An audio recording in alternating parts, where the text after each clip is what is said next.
Bom, gente, bom dia para quem está nos assistindo ao vivo.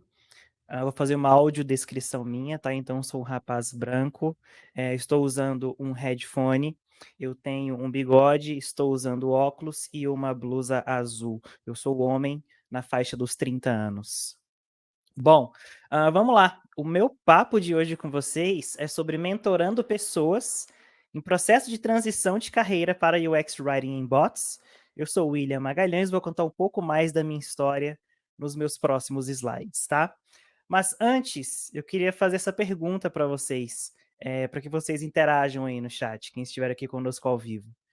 O que que você vai valorizar mais quando e se, né, voltar ao escritório? Então, algumas pessoas de fato são remotas, outras pessoas ainda não estão no escritório porque estão no processo de transição, mas eu queria ouvir um pouco de vocês, o que que vocês mais vão valorizar quando vocês puderem estar de volta ao escritório e aquele convívio social, né, diário ali de trabalho. Então era isso que eu tinha para perguntar para vocês no começo, então postem aí no chat que eu quero ver as respostas de vocês durante a apresentação. Já estão falando aí de cafezinho, do contato, né, contato com as pessoas. Então, vamos lá. Vou contar um pouco da minha história para vocês, tá, gente? Ah, primeiro ícone ali, né, a primeira figurinha é de um videogame, porque eu sou gamer, tá? Sou apaixonado em games. É o que eu mais gosto de fazer no meu tempo livre. A segunda imagenzinha significa que eu sou de Brasília, então sim, estou na capital do Brasil. Eu sou UX Writer na Cint e eu também sou conteudista, professor conteudista da Universidade Vila Velha. Lá eu desenvolvo a disciplina de experiência do usuário, tá? Bom, deixa eu contar um pouco da minha história profissional agora para vocês, tá? Esse rapazinho aí com o quadro e a bandeira, né, no quadro, significa que eu sou professor de inglês. Eu fui professor de inglês durante muitos anos em sala de aula, e aí quando eu tinha 26 anos, eu pensei: "Existe uma outra paixão dentro de mim, sempre existiu, e agora que eu estou confortável, eu acredito que eu tenho essa oportunidade de dar chance a isso". Então, aos 26 anos eu comecei a minha segunda graduação, a minha primeira graduação é em letras, e aí a segunda graduação minha foi em análise e desenvolvimento de sistemas. E aí, eu amava tudo aquilo, né, estou lidando agora com computação, sempre gostei, né, sempre joguei joguinho de computador, fazia até servidor de jogos na minha casa e minha mãe ficava doida, porque ela não podia desligar o meu computador, porque eu estava hosteando os servidores para os meus amigos jogarem. Então eu uni essa paixão, né, de tecnologia, e aí eu fui para a faculdade. No meu primeiro semestre da faculdade, surgiu a oportunidade de um estágio na IBM. Apliquei para a vaga e consegui. Lá na IBM, descobri o Watson. Fiquei apaixonado pelo Watson e falei: "Gente, é isso que eu quero fazer da minha vida, eu quero trabalhar com isso daqui o dia todo". Porque juntou uma espécie de linguística e tecnologia por conta do chatbot. Então eu estava trabalhando com comunicação, eu estava trabalhando ali com análise dentro do bot. Então, gente, eu falei: "É isso que eu quero fazer para mim". Depois da IBM, fui trabalhar na Quix, uma empresa parceira, né, da IBM, que também trabalha com Watson, e desenvolvi grandes chatbots, né, governamentais. E depois eu fui para a Guide, trabalhar com chatbots do ramo de entretenimento e turismo, e hoje eu estou na Cint. Mas chega de falar de mim, vamos falar sobre 2 pessoas muito especiais que eu mentorei durante a pandemia. Mas espera aí, William, antes de você falar, né, sobre essas 2 pessoas que você mentorou, me responde essa pergunta: quem que você acha que é para mentorar? Gente, durante a minha profissão ali de professor, eu sempre tive uma relação muito legal com os meus alunos e alunas. Então, eh, eu sempre os incentivei a buscarem seus sonhos, né. Então eu nunca critiquei, eu sempre encorajei os meus alunos a buscarem seus sonhos. Então eu ouvia muito de alunos que queriam, por exemplo, queriam seguir o caminho das artes cênicas. Tinham alunos que queriam, fazer faculdade de filosofia.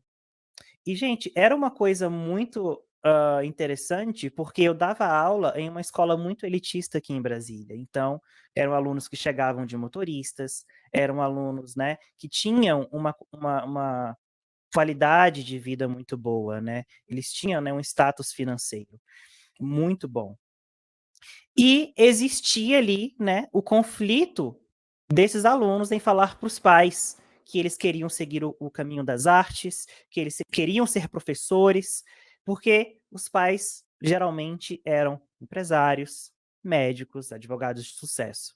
Então eu sempre incentivei os meus alunos a seguirem seus sonhos.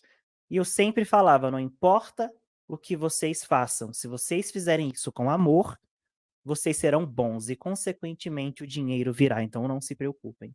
Então eu tive essa experiência pessoal dentro da sala de aula por praticamente 10 anos, né, lidando ali com vários alunos durante o dia, incentivando. Então eu considero isso como uma espécie de mentoria.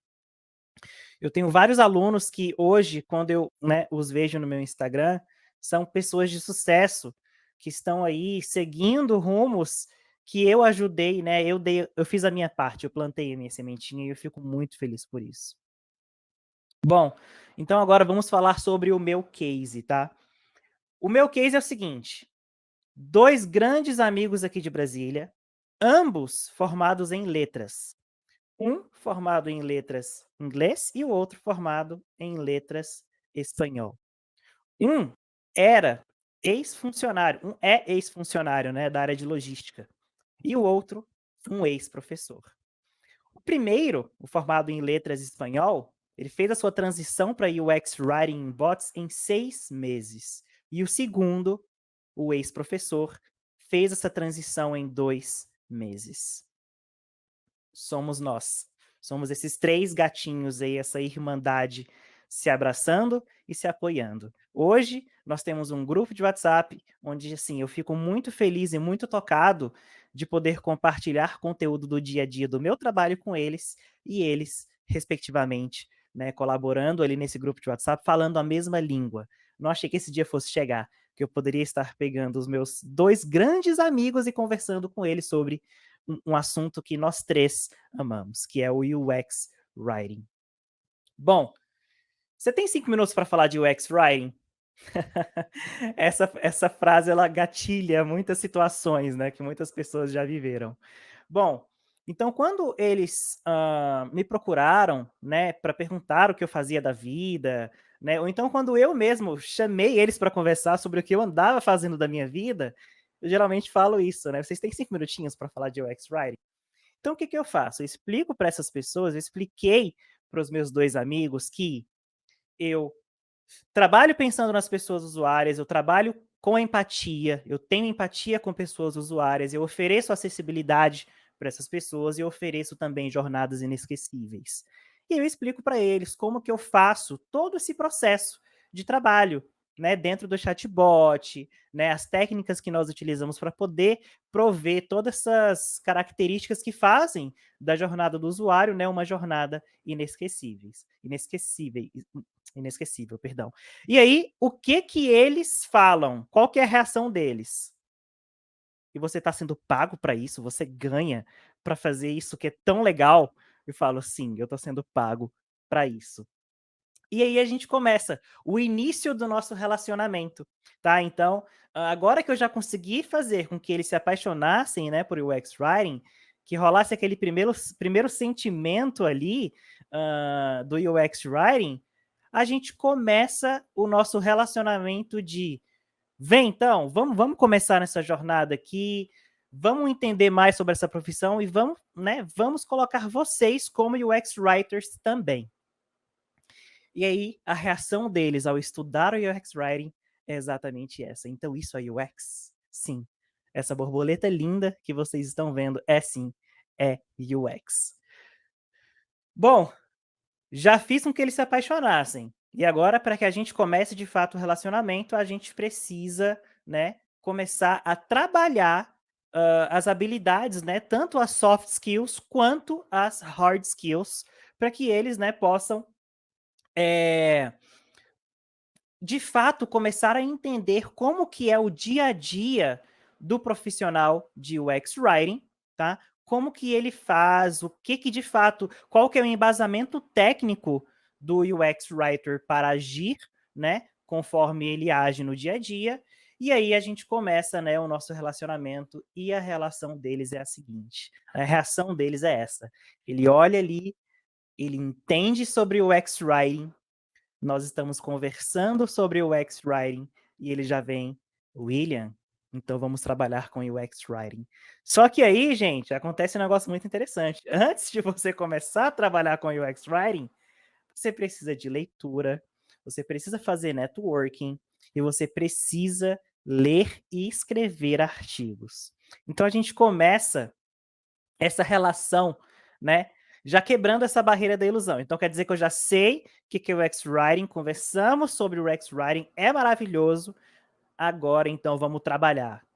Calma lá. Primeiro vamos, né, vamos para os pontos importantes. Vamos ler, vamos fazer networking e vamos fazer artigos, né? Vamos ler artigos. Bom, e aí, né, as orientações que eu geralmente dou para as pessoas, né, que eu faço essa mentoria e que eu dei para os dois também nesse processo, tá? Estudem, estudem, estudem. Por quê, William? Porque vocês estão no momento de descobrir a profissão. Vocês estão no momento de entender qual que é a posição do UX Writing hoje. Então, dentro de um chatbot, o que o UX Writer faz? Dentro de uma plataforma de serviços, o que o UX Writer faz? Porque é uma frase que já está aí muito no nosso meio. E o UX Writing não é só escrever textinhos, tá? É muito mais do que isso.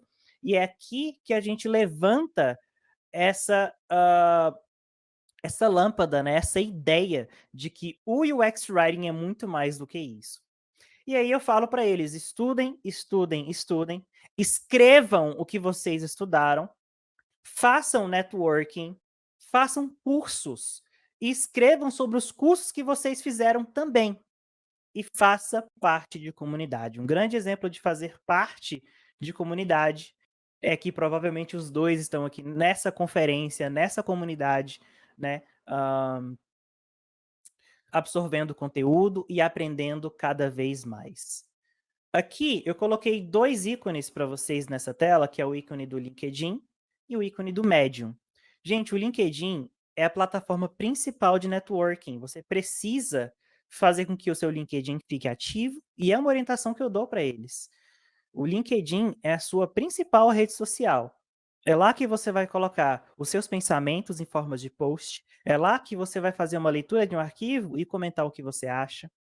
É lá que você vai interagir com pessoas que já são do meio e adicionem todo mundo que é do meio. Adicionem todas as pessoas que falam sobre o assunto que você quer tanto ouvir todos os dias durante o seu trabalho. Então, é muito importante essa conexão com as pessoas que falam a mesma língua que você quer falar.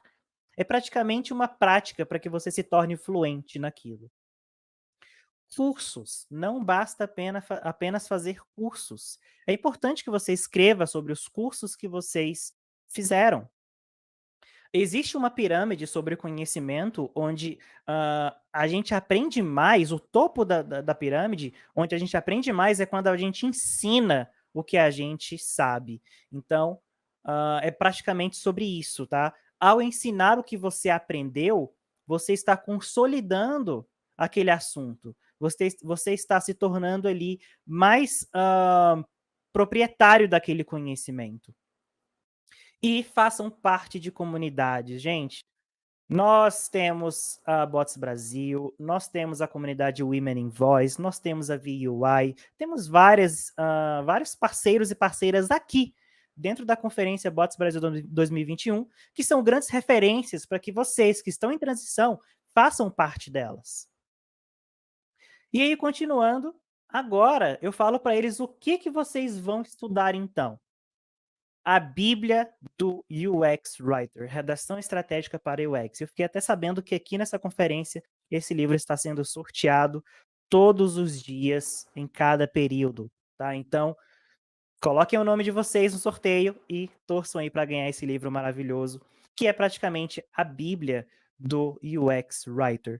Esse livro ele te dá base, ele te dá embasamento, ele te dá uma visão técnica do que nós fazemos durante o nosso dia a dia.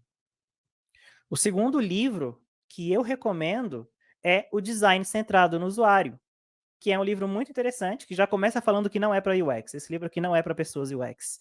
Mas leiam, porque vocês vão se surpreender.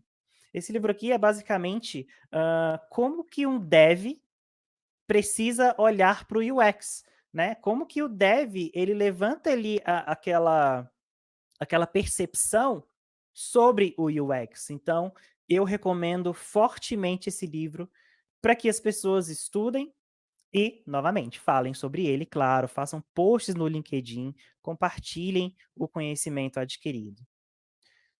O design do dia a dia não podia faltar Norman aqui nessa apresentação, certo? Então, eu recomendo sim o design do dia a dia, porque né, eles precisam entender a essência do design. Por que é design? Para que é design, tá? Então, isso é importante para que eles entendam, para que as pessoas mentoradas entendam qual que é a essência do design, por que ele existe, por que nós fizemos isso.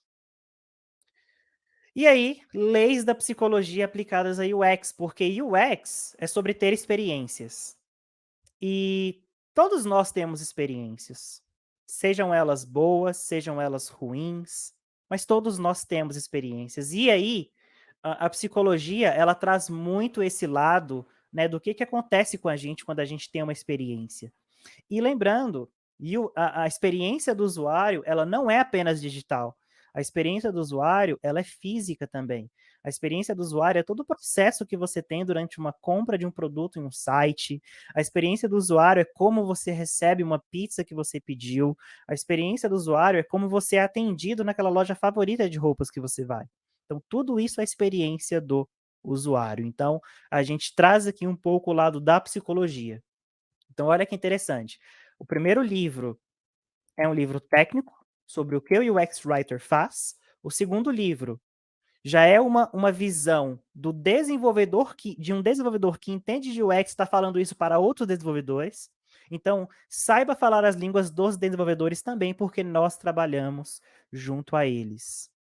E o terceiro livro é a essência do design. Por que design? Para que design?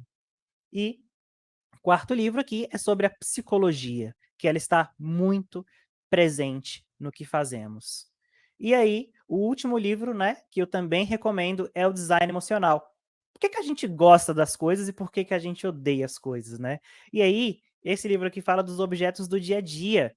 Então, nada melhor, né, do que entender sobre os objetos que nós estamos acostumados a ver durante o dia a dia.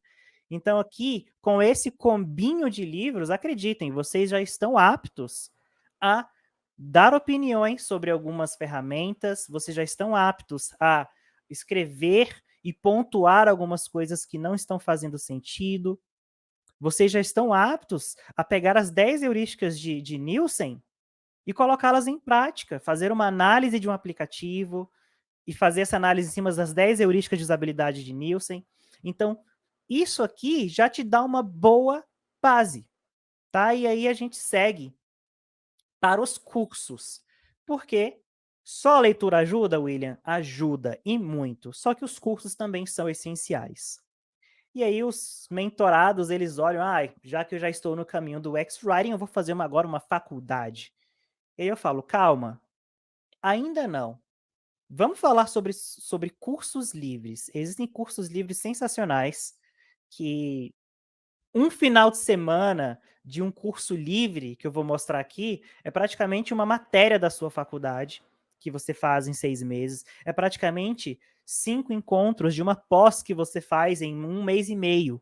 Tá? Então, cursos livres de 2 dias, cursos livres de um final de semana, e cursos um pouquinho mais intensos, né, de bootcamps de 3 meses, são muito mais enriquecedores, na minha opinião, para este momento de transição que você se encontra. E aí, então, o mentorado olha ali para a faculdade, né, e fala: então tá bom, vamos dar uma atençãozinha aí para os cursos livres". Gente, formação em UX Design, tá? Esse curso aqui é da Mergo, eu recomendo bastante. São profissionais muito, muito, muito capacitados e capacitadas, tá? Então, são cursos, tá, intensos. Esse daí, por exemplo, dura, olha só, de outubro até fevereiro. Então, é um curso intenso que vai te dar muita base, tá? E, gente, durante o curso, vão postando o que vocês estão aprendendo no LinkedIn. Vou falar sobre o LinkedIn já já com mais detalhes e por que que isso é importante. Curso de UX Writing, tá? Esse curso aqui eu fiz e eu recomendo também pela Mergo, tá bom? Recomendo bastante esse curso, me deu muita visibilidade sobre o que eu faço, do que eu fazia errado, e agora eu tô fazendo certo. As técnicas que eu aprendi lá, eu aplico no meu dia a dia, no meu trabalho. Então, são cursos, olha só, esse curso é um final de semana, gente, tá? Então, são cursos de 2 dias que te dão muita e muita base. E vão colocar né, vão colocar ali em xeque o que vocês já vinham estudando, né? Vai meio que confirmar através de uma professora super qualificada sobre este assunto. E aí, onde que eu coloco em prática? E aqui eu coloco uma captura de tela que eu fiz do meu Medium, inclusive podem me seguir lá, fiquem à vontade. Ah, o Medium, pessoal, é onde você vai escrever os seus artigos, que é praticamente um portfólio. É um portfólio ali de escrita, né, dos seus pensamentos e da sua capacidade analítica.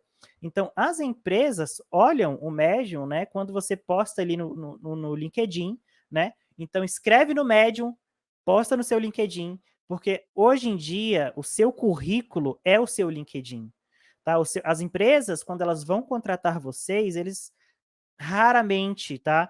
Em processos seletivos, vai pedir para que você anexe o seu currículo. Isso aí eu já venho observado, tá, gente? E as pessoas pedem que você coloque o link do seu LinkedIn como seu currículo. Então, escrevam no Medium, tá? Façam disso uma prática, tá bom? Para que vocês possam ali já ter um portfólio de ideias escritas, né, de artigos que vocês vêm desenvolvendo. E façam networking, leiam artigos de outras pessoas, comentem o que vocês acham, façam networking. E aí, falando sobre networking, que é o que eu falo agora sobre o LinkedIn, tá?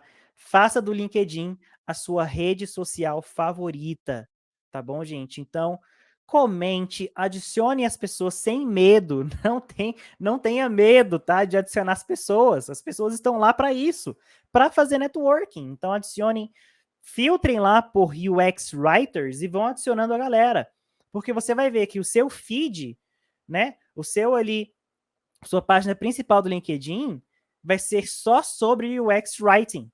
E isso vai te empolgar mais, né? Você vai ter acesso ali a pensamentos de outras pessoas que já trabalham na área, e isso vai fazer com que você cresça ainda mais. E comentem, gente, comentem, compartilhem, façam aí, sejam ativos, tá? Sejam ativos nesta rede social. Faça também parte de comunidades. Aqui, um grande exemplo, né? O Bots Brasil, que está promovendo essa conferência. E também temos a comunidade UX Writers Brasil, tá? Uma comunidade super interessante. O Agno está lá, uma pessoa referência na área de UX Writing aqui no Brasil. Então, gente, façam parte, se conectem. Enfim, vocês sabem o que fazer, porque se vocês estão aqui, vocês já estão fazendo parte de uma comunidade. E aí vem os mentorandos, né? Os mentorandos explicando para a recrutadora que eles só precisam de uma chance. Porque, gente, o que eu vejo hoje é que existem pessoas júniores que estão nesse processo de transição, são pessoas júniores que já têm um histórico de leitura, né, denso, um histórico de leitura completo da área de UX Writing, por exemplo. São pessoas que têm vários cursos e aí não conseguem a vaga por ser júnior. Mas eu tenho certeza que muitas pessoas júniores que estão aí fora, eles só precisam de uma chance para mostrar o quão bom eles são, tá? Então, recrutadores, se vocês estiverem vendo essa palestra no YouTube ou agora ao vivo, deem uma chance porque eu sei que tem muito júnior aí fora mais que preparado para sua vaga, tá bom? Então, deem uma chance. E aí o seu portfólio, né? Finalizando aqui, o seu LinkedIn é o seu grande portfólio. Então, existem aí desafios de UX Writing 15 dias de desafio, onde cada dia você desenvolve uma solução pensado ali em uma história, né. Então você tem ali uma situação hipotética e você precisa desenvolver uma solução baseado naquela situação. Desenvolvam, gente, 15 ali, os 15 desafios, vão postando isso no seu LinkedIn. Perguntem para as pessoas o que elas acham, se está bom, o que você pode melhorar, não tenham medo de feedback. O feedback não é ruim. A gente só precisa entender como e o que fazer com esse feedback recebido, tá bom? Então, não fiquem achando que feedbacks são ruins, eles não são. Ruim é o que você decide fazer com esse feedback. Se entrar por aqui e sair por ali, foi um feedback ruim porque você não aproveitou e você não, né, cresceu com esse feedback. Então, façam do seu LinkedIn a sua rede social favorita e invistam nesse portfólio, tá? Porque o portfólio, o seu portfólio ali no LinkedIn vai chamar a atenção de pessoas recrutadoras, tá? Vai chamar a atenção de empresas, tá? E é basicamente isso. Tem empresas que olham o teu LinkedIn e percebem que você é uma pessoa ativa na comunidade, que está compartilhando conhecimento e é uma pessoa que está sempre por dentro do que está rolando, que está presente nas conferências, está presente nos eventos da área e você é uma pessoa extremamente valiosa para aquela empresa. E é isso que eu tinha para falar para vocês hoje. Muito obrigado pelo tempo de vocês em me assistir. Qualquer coisa, me conectem comigo lá no LinkedIn, tá? Estou aberto aí e vamos conversar. E é isso, gente. Muito obrigado pelo tempo de vocês. E é isso.